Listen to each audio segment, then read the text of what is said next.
the move your bus stuff that Brody was talking about, we tried to make a bus, as you see, out of this huge keyboard box over here to help you think about it. If you have people that are carrying the bus, so the bus has no gas in it, you have to stick your legs through the bottom, and however fast we each go helps us reach all of our goals. So we want to make sure that we know, like, the reason we're splitting up into grade groups is to help encourage you guys as a grade to know you're not alone with your one kid. If you have any questions, you have people that you can ask questions to, and they can help you communicate with us or with the teachers. So those grade leaders are there for that. And just also thinking about the commitment that we need to have. And this is in our slides. If you guys are up there, can you get to the slide with commitment? For this, and this is in you guys' manual if you want to follow along for a couple minutes. For our tutoring program to be effective, we must diligently build relationships with students and maintain trust with their parents. This means that volunteers must be consistent. If you commit to volunteer one day out of your week to tutor, please do all you can to keep your commitment. Your faithfulness to your student may be their first representation of the faithfulness of Christ, making your presence vitally important.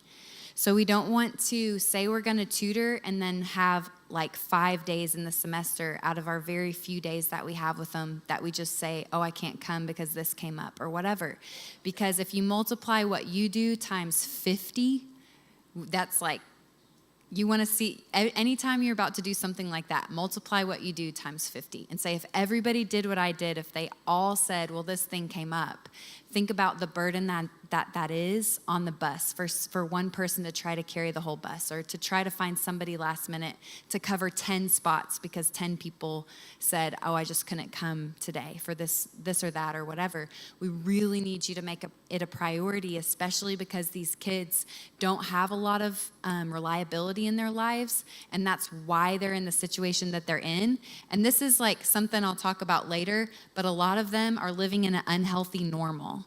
So they're way behind in school, or their family has undergone like some kind of abuse or substance abuse in the past, or some kind of job loss or something, and they're just maintaining an unhealthy normal where they need help to just be at a healthy level. And we don't even want to stop there. We want to develop them, and you see the tree house behind the house and the hot air balloon going up, and help them to fulfill their full potential. So when you don't show up for, whatever reason, it really puts a big kink in that, because then they have that unrest of, I wonder if my tutor's going to come this week.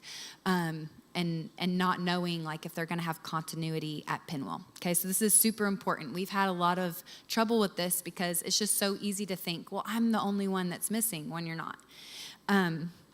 So try not to make promises you can't keep to students. Make an honest assessment of the time you can give and then stay true to that commitment.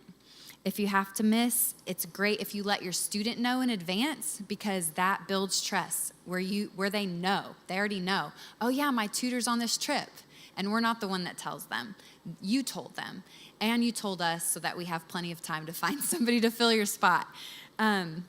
Talk with your students' parents as soon as possible to get their insight. And this year we're planning a parent orientation with like a water slide day where we'll have all the parents here at one time. All the tutors can meet the parents. We go play together afterwards. You get that first meeting out of the way and start off on like a good, like, we're in this with you feel, instead of like we're doing this for you and they can just kind of take a back seat and not do anything. At that first meeting, we want to be asking questions like, what helps your kid to get motivated, or what helps them focus, and just see if they have any input into your time with them. Because even the very, very, very best, most responsible, smart parents can have a really hard time making their kids do their homework.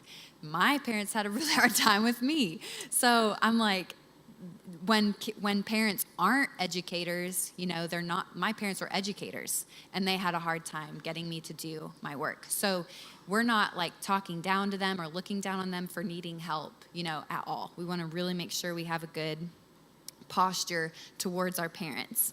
If at any time you want to take your student somewhere, just make sure you get a signed permission form from the student's parents.